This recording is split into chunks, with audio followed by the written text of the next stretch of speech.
ओम नमः शिवाय, हर हर महादेव, जय महाकाल। आप सबको पता है सावन का बहुत ही पवित्र महीना चल रहा है। मेरे देवादिदेव महादेव जी की कृपा सदैव आप लोगों पर यूं ही बनी रहे, आपकी सारी मनोकामनाएं इस सावन के महीने में पूरी हो, यही मैं महादेव जी से प्रार्थना करता हूं।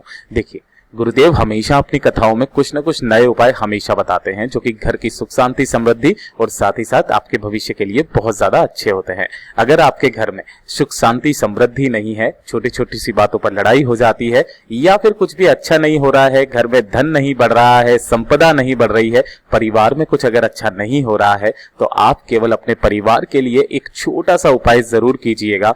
पूज्य गुरु जी की कथा से सुन करके और समझ करके बहुत ही अच्छे से बताऊंगा। मात्र गेहूं के 7 दाने लेना, आपका घर हमेशा धन संपदा से भरा हुआ रहेगा। आपके घर में अगर किसी की नौकरी नहीं लग रही है तो उसके लिए मैं आपको दूसरा उपाय बताऊंगा। और अगर आपकी कोई मनोकामना है जो काफी समय से पूरी नहीं हो रही है तो उसका भी ख्याल रखना। एक पर्टिकुलर समय पर आपको इस उपाय को करना होगा, जो भी कामना होगी आपकी पूरी जरूर होगी, ठीक है ना। तो एक एक करके सारे उपायों को बहुत ही ध्यान से बताऊंगा, परंतु उससे पहले आप सबसे एक छोटी सी गुजारिश करूंगा कि जो लोग पहली बार आए हैं चैनल को सब्सक्राइब जरूर करना और वीडियो को लाइक करके महादेव जी का कोई सा भी प्यारा नाम जरूर लिखिएगा कमेंट बॉक्स में, ठीक है ना।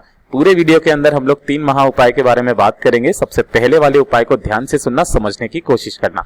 पहला वाला उपाय किन लोगों के लिए होगा? अगर आपके घर में धन संपदा नहीं बढ़ रही है, धन मतलब माता लक्ष्मी जी का वास नहीं हो रहा है, या फिर आपका व्यापार अच्छे से नहीं चल रहा है और आप चाहते हैं कि आपके घर का जो भंडार है वो हमेशा भरा रहे, खाने पीने की कभी कोई कमी ना रहे आपके घर में, तो ये छोटा सा उपाय करना। आपके घरों के जो भंडार है ना वो हमेशा भरे रहेंगे, ठीक है। तो ध्यान से सुनना, कब करना है, कैसे करना है, पूरा उपाय बताऊंगा, ध्यान से सुनना। सबसे पहले आपको लेने होंगे गेहूं के दाने।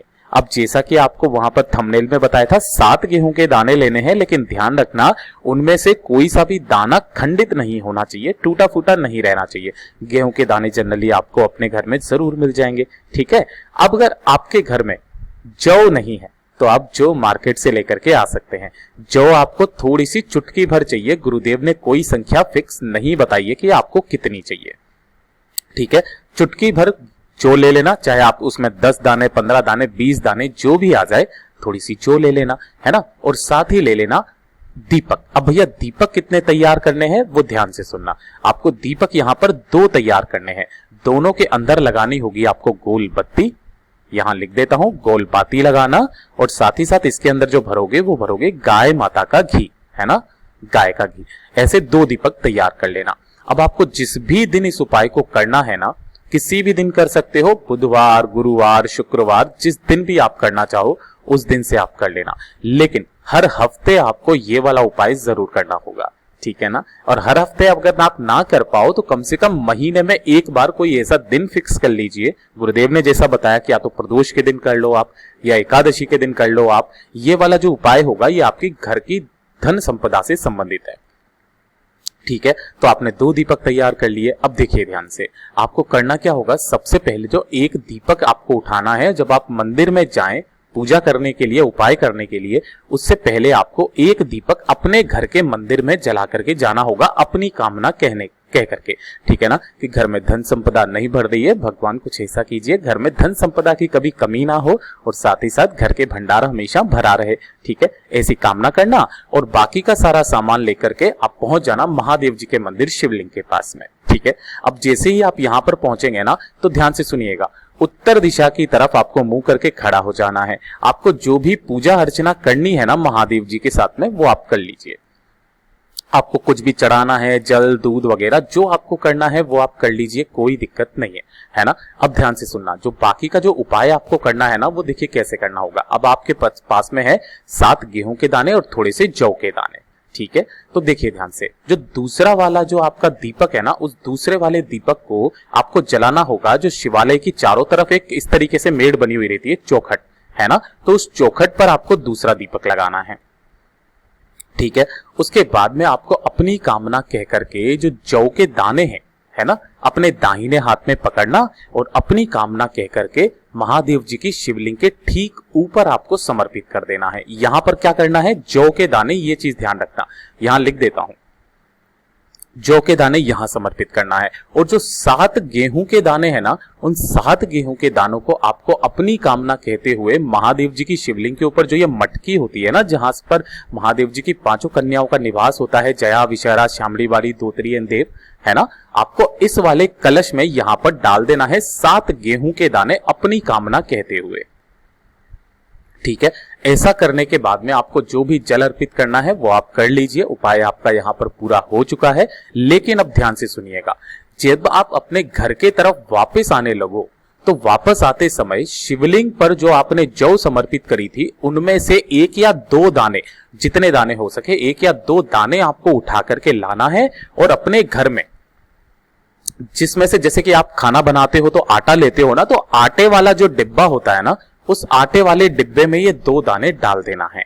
ठीक है ना, ध्यान रखना उन्हें फेंकना नहीं है, आटे वाले दोनों डिब्बे में डाल देना। और अगर आप आटे वाला डिब्बा काम में नहीं लेते हो, जैसे काफी सारे परिवार वाले होते हैं, तो अगर आपके घर में कोई गमला लगा हुआ है ना, तो उस गमले में उसे डाल देना है ना, चाहे वो उग जाए कर जाए कोई दिक्कत नहीं है, उस गमले में आपको डाल देना है ना। इस तरीके से आपको या तो हर हफ्ते का 1 दिन फिक्स कर लीजिए या फिर आप महीने में 1 दिन ऐसा फिक्स कर लीजिए, उस दिन इस वाले उपाय को जरूर करना। आपका घर हमेशा भंडार से भरा रहेगा, कभी भी किसी भी चीज की कमी नहीं होगी। ये हो गया पहला उपाय। अब बात करते हैं दूसरे वाले उपाय की तरफ। ठीक है ना, देखिए दूसरा वाला उपाय किन लोगों के लिए है, एक तो होगा नौकरी के लिए, थोड़ा सा चेंज है बस, इसीलिए मैं एक ही उपाय में 2 उपाय बताऊंगा। और दूसरा, अगर आपके परिवार में किसी भी व्यक्ति को बहुत भयंकर बीमारी है, लास्ट स्टेज पर चल रहे हैं, बचने का कोई चांस नहीं है, तो मात्र एक बार उपाय करना। दोनों में ज्यादा कुछ भी अंतर नहीं है, ध्यान से सुनना, समझने की कोशिश करना। सबसे पहले मैं नौकरी के लिए बता देता हूं, गुरुदेव ने जो बताया, आपकी अगर घर में किसी की नौकरी नहीं लग रही है, काफी समय से वो इंटरव्यू दे करके थक गए हैं या फिर एग्जाम दे करके थक गए हैं, नौकरी नहीं लग रही है, तो वो लोग क्या करें, ध्यान रख लेना, एक नियम बना लेना। गुरुदेव ने कहा एक नियम बना लेना रोज का। भैया धतूरा किसी शॉप दुकान पर आपको मिले या ना मिले कोई दिक्कत नहीं है, आप जाना पेड़ से तोड़ना और वही वाला एक धतूरा और साथ ही साथ 1 लोटा तांबे का लेकर के महादेव जी के मंदिर शिवलिंग पहुंच जाना। शिवलिंग के ऊपर उत्तर दिशा यानी कि नॉर्थ डायरेक्शन की तरफ मुंह करके खड़े हो जाना और एक धतूरा मेरे देव आदिदेव महादेव जी के ऊपर आपको समर्पित करना। डंडी रहे विपरीत दिशा में धतूरे की और इसी धतूरे के ऊपर 1 लोटा शुद्ध जल मेरे देव आदिदेव महादेव जी को चढ़ाना। जो भी समर्पित कर देता है मेरा बाबा 1 से 2 महीने के अंदर अंदर, ज्यादा से ज्यादा 3 महीने के अंदर अंदर आपकी नौकरी का योग बना देता है। ठीक है, ये वाला उपाय है नौकरी के लिए। लेकिन अगर आपके परिवार में किसी भी व्यक्ति को कोई भारी भयंकर बीमारी हो चुकी है ना, तो उसके लिए कैसे उपाय करना है वो ध्यान से सुनना। उसमें थोड़ा सा उपाय जो है ना वो थोड़ा सा चेंज हो जाएगा। वहां पर आपको धतूरा काम में नहीं लेना है, आपको लेना होगा इस तरीके से, जो शमी के पौधे का फूल होता है ना, ये शमी का पौधा, देखिए सावन का महीना चल रहा है, शमी का जो भी पौधा है ना उस पर जो भी फूल लगा हुआ रहे ना इस तरीके का, इस एक फूल को लेना और 1 लोटा लेना तांबे का। इसके अंदर आपको अपने घर का शुद्ध जल भरना है। ठीक है, और इसी के अंदर आपको उस एक फूल को डाल देना है, किसका, शमी का फूल। ये चीज ध्यान रखना, शमी के वृक्ष की बहुत ज्यादा प्रधानता है। और इसे लेकर के पहुंच जाना महादेव जी के मंदिर शिवलिंग के पास में। ठीक है, ध्यान से सुनना, उत्तर दिशा यानी कि नॉर्थ डायरेक्शन की तरफ मुंह करके खड़े हो जाना। मेरे देव आदिदेव महादेव जी के ऊपर परिवार का कोई भी सदस्य कर सकता है। जो भी व्यक्ति लास्ट स्टेज पर चल रहा है या बहुत ज्यादा कंडीशन उनकी खराब है, तबीयत बहुत ज्यादा खराब है, उनका नाम और गोत्र बोलकर उनके परिवार का कोई भी सदस्य, अगर कोई भी व्यक्ति यहां पर उस एक शमी के फूल को तांबे के लोटे में डाल करके महादेव जी को जो समर्पित कर देता है, किन महादेव जी के नाम से, नीलकंठेश्वर महादेव जी के नाम से, ये नाम याद रखना है ना, नीलकंठेश्वर महादेव जी के नाम से, उस व्यक्ति की तबीयत में सुधार होने लगता है और वो धीरे धीरे करके सही भी हो सकता है। और मेरे देव आदिदेव महादेव जी की कृपा रही तो वो उस मृत्यु के क्षण को भी टच करके वापस आ सकते हैं। ऐसा अचूक उपाय है ये, जो कि सिर्फ और सिर्फ नीलकंठेश्वर महादेव जी के नाम से किया जाता है। किसी भी दिन इस उपाय को कर लेना। अगर कोई व्यक्ति आपके परिवार में बहुत ही ज्यादा बीमार है, हफ्ते में 1 बार उनके नाम से इस वाले उपाय को जरूर करना। है ना। और जो नौकरी वाला उपाय बताया ना, वो वाला आपको अगर नहीं मिल रही है ना, डेली का एक उपाय बना लीजिए, डेली का नियम बना लीजिए कि आपको धतूरा चढ़ाना ही चढ़ाना है। ठीक है, ये हो गया दूसरा उपाय। अब बात करते हैं तीसरे वाले उपाय की तरफ, जो कि होगा आपकी मनोकामना पूर्ति के लिए।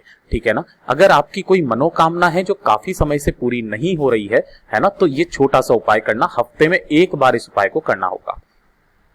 ठीक है, ज्यादा से ज्यादा 2 महीने यानी कि 8 से 10 बार आपको इस उपाय को करना होगा। आपकी जो भी कामना होगी पूरी जरूर होगी। मेरे देवादिदेव महादेव ने चाहा तो आपकी सारी मनोकामना पूरी होगी। आपको क्या करनी होगी, इस तरीके से लेनी होगी मात्र एक बेलपत्र जो कहीं से भी खंडित ना हो। ठीक है ना, और थोड़ा सा ले लेना आपको लाल चंदन, इस तरीके से थोड़ा सा लाल चंदन लेना। ठीक है, दोनों चीजें लेकर के साथ ही साथ एक लोटा तांबे का जल लेकर के, और जल जो रहेगा वो रहेगा आपको अपने घर का। ठीक है, इन्हें सभी को लेकर के पहुंच जाना महादेव जी के मंदिर शिवलिंग के पास किसी भी दिन। ठीक है, और आपको उत्तर दिशा यानी कि नॉर्थ डायरेक्शन की तरफ मुंह करके खड़े हो जाना है। सबसे पहले आपको करना क्या होगा, ध्यान से सुनना। आपको इस बेल पत्र का जो चिकना वाला हिस्सा है ना, इस चिकने वाले हिस्से पर जो बड़ी वाली पत्ती है, इस पर बनाना होगा आपको ओम, है ना। अब जैसा भी आप बना सको वैसा आप ओम बना लेना, है ना। और जो एक लोटा शुद्ध जल लिया है, इस एक लोटे शुद्ध जल को मेरे देवादिदेव महादेव जी के ऊपर समर्पित करना, कुंदकेश्वर महादेव जी के नाम से ओम नमः शिवाय श्री शिवाय नमस्तुभ्यम का स्मरण करते हुए। ठीक है, तो सबसे पहले आपने जल समर्पित कर दिया, उसके बाद में इस बेलपत्री को पकड़ना। कहां से पकड़ना है ये भी चीज ध्यान रखना, हर चीज का एक नियम होता है। ये वाली जो डंडी होती है ना, इस वाली डंडी से पकड़ना, और यहां से पकड़ करके महादेव जी की शिवलिंग के ठीक ऊपर आपको समर्पित कर देना है। किस तरह से समर्पित करोगे, डंडी का मुख रहेगा आपकी तरफ। अगर आप इधर की तरफ खड़े हुए हो ना, तो डंडी का मुख रहेगा आपकी तरफ, और जो बड़ी वाली पत्ती रहेगी वो रहेगी आपसे विपरीत दिशा में, और जिस तरफ आपने ओम लिखा है ना, वो रहेगा हिस्सा नीचे की तरफ। ठीक है ना, और इसे पकड़े हुए ही आपको अपनी मनोकामना कहनी है। मनोकामना कहने के बाद 2 मिनट यहां पर बैठ करके ओम नमः शिवाय श्री शिवाय नमस्तुभ्यम का स्मरण करना है, और अपने घर के तरफ वापस चले आना है। मेरे बाबा ने चाहा तो 2 से 3 महीने में आपकी जो भी कामना होगी पूरी जरूर होगी। जैसा गुरुदेव ने बताया वैसा आसान भाषा में आपको बताने का संपूर्ण प्रयास किया। अगर वीडियो पसंद आया हो तो लाइक जरूर कीजिएगा, चैनल को सब्सक्राइब जरूर करना।